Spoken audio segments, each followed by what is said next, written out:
Jadi jika memiliki pernyataan bahwa di darahku ada darahnya Rasulullah SAW dan selalu di mana-mana bergembar-gembor di darahku mengalir darah Rasulullah SAW, lalu kemudian memprovokasi umat, menggerakkan umat supaya menjadi barriernya, menjadi bentengnya. Nah itulah kenapa harus menggunakan umat ini untuk jadi benteng. Jadi ketika melakukan pernyataan-pernyataan di mana-mana, ya, berani menyatakan bahwa di darahku, di diriku mengalir darahnya Rasulullah, tapi kenapa nggak berani tes DNA?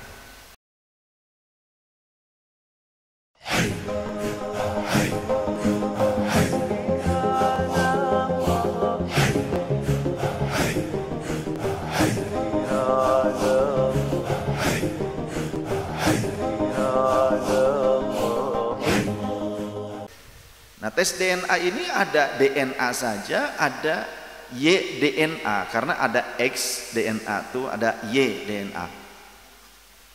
Sedangkan kalau Y-DNA ini adanya di laki-laki, ya, karena setiap manusia itu kurang lebih memiliki 22 pasang kromosom dan ada 2 pasang kromosom lainnya yang menentukan, atau sepasang kromosom yang menentukan untuk pembentukan alat kelamin atau gendernya.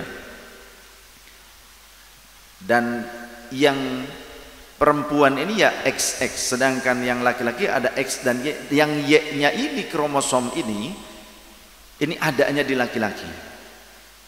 Nah, jadi ada Y-DNA. Sehingga Y-DNA ini akan selalu identik dengan garis laki-laki,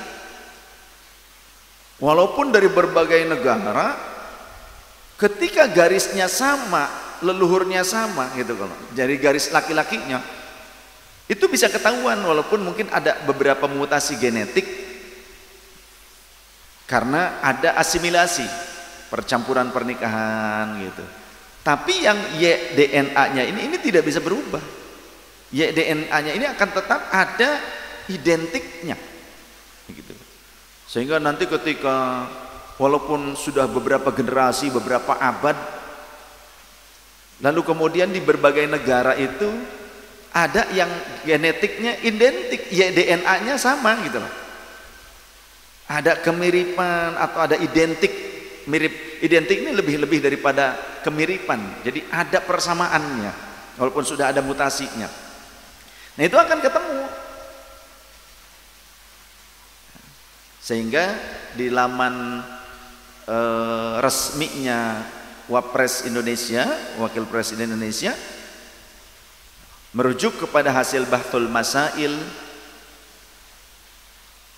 Nahdlatul Ulama, dan juga menurut para ahli genetika, genealogi, juga ahli sains kedokteran, ternyata tes DNA bisa menjadi solusi problematika umat dalam menentukan atau menetapkan tentang hak waris, ya, ahli waris, ataupun tentang silsilah keturunan, tentang nasab.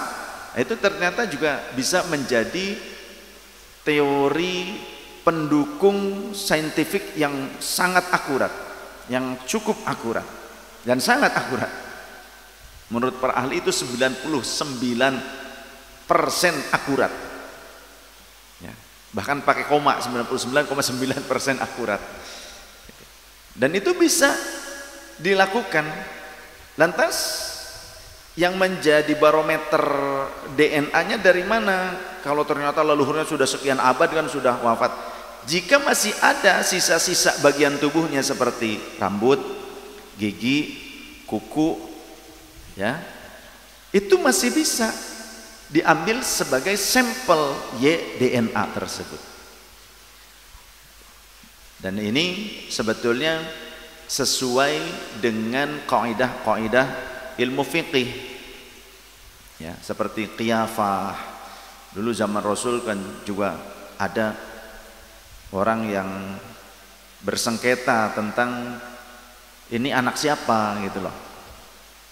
Ternyata dilakukan penelitian dari segi kemiripan, apanya hidungnya kah, ini lebih mirip dengan siapa, seperti itu. Karena ada sengketa di zaman Rasul seperti itu.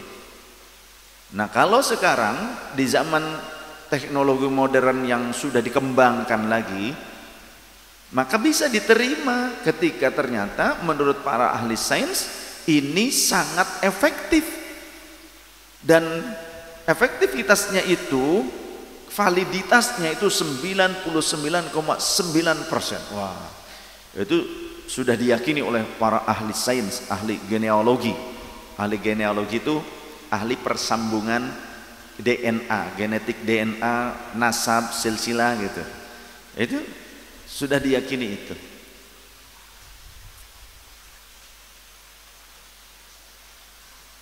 Oleh karenanya kita lihat di berita-berita seperti artis, ya, artis punya anak dari seorang wanita, artis laki-laki punya anak dari seorang wanita yang mungkin sebelum dia jadi artis dia punya istri, kemudian sampai punya anak, lalu pada saat jadi artis dia enggan mengurusnya atau meninggalkan anak dan istrinya tersebut, sehingga pada saat sudah menjadi artis besar lalu dia punya istri lagi. Kan ada kan kejadian begitu. Nah, si anaknya ini menggugat kepada si ayah karena tidak tanggung jawab, istri dan anaknya. Si suami ini nggak ngaku bahwa itu anaknya, nggak ngaku. Maka apa yang dilakukan solusinya? Tes YDNA, tes DNA. Maka dibuktikan ternyata itu anaknya, dan dia akhirnya mengaku. Yang tadinya nggak ngaku akhirnya ngaku. Nah, jadi saya rasa sangat efektif sekali, ya, tes YDNA ini. YDNA khusus untuk menentukan garis laki-laki, DNA-nya YDNA, itu dari kromosom, ya. Jadi YDNA ini sangat efektif sekali, dan ini saya rasa sains ini juga sudah sangat berkembang pesat dan diakui keakuratannya. Ya, ini sebagai pendukung lah, sebagai salah satu metode pendukung utama, bahkan pendukung utama, metode pendukung utama. Sehingga di Bahsul Masail NU disimpulkan atau diterima, diputuskan bahwa tes DNA itu menjadi salah satu solusi problematika umat di dalam menentukan tentang siapa ahli waris, ya, tentang genetika, tentang salasilah nasab. Nah, itu sudah dibukukan di dalam buku hasil Mu'tamar kalau tidak salah. Kemudian juga secara resmi di laman portal websitenya Wakil Presiden Indonesia Profesor Dr. Syekh Haji Ma'ruf Amin, yang beliau dinobatkan sebagai atau diberikan gelar Bapak Ekonomi Syariah, atau juga banyak yang menyebutnya sebagai fuqaha, karena memang beliau orang faqih, ya, salah satu dari fuqaha. Beliau juga pernah menjadi Ketua Umum MUI, juga menjadi Rois Am Nahdlatul Ulama pernah, dan beliau menyampaikan itu. Oleh karenanya jika ada perdebatan tentang silsilah gitu kan, selain data-data primer seperti manuskrip, maka salah satu yang cukup bisa diandalkan dan diterima oleh kalangan internasional dan bahkan oleh para naqib dan munsib internasional, yaitu tes YDNA. Nah, itu sangat akurat, ya. Di pernyataan bahwa di darahku ada darahnya Rasulullah SAW, dan selalu di mana-mana bergembar-gembor di darahku mengalir darah Rasulullah SAW, lalu kemudian memprovokasi umat, menggerakkan umat supaya menjadi barriernya, menjadi bentengnya. Nah, itulah kenapa harus menggunakan umat ini untuk jadi benteng.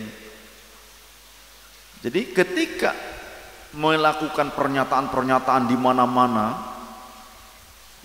ya, berani menyatakan bahwa di darahku, di diriku mengalir darahnya Rasulullah, tapi kenapa nggak berani tes DNA? Kan simpel.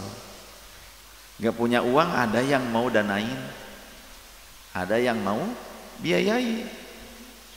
Jadi ketika mau yakini, kenapa tidak berani untuk tes DNA? Nah, seperti itu. Jadi kalah sama anak artis tuh yang nggak diakui, ya. Itu anak artis tadinya nggak diakui sama artis tuh, sama aktor sinetron, mau atau ingin diakui, dia rela tes DNA, bahkan bayar sendirilah istilahnya. Nah, ini masa bukan anak artis lagi, bukan nasab artis, tapi nasab Rasulullah gitulah. Ada yang mau bayarin pula, masa nggak mau tes DNA? Apa susahnya? Ya, udah ada yang mau bantu, udah ada yang mau fasilitasi. Jadi nggak usah konyol, berpikirnya simpel saja, simpel. Jadi siapa yang mendakwakan maka dia harus membuktikan. Kan di dalam kaidah hukum pidana juga seperti itu. Hukum pidana, hukum perdata,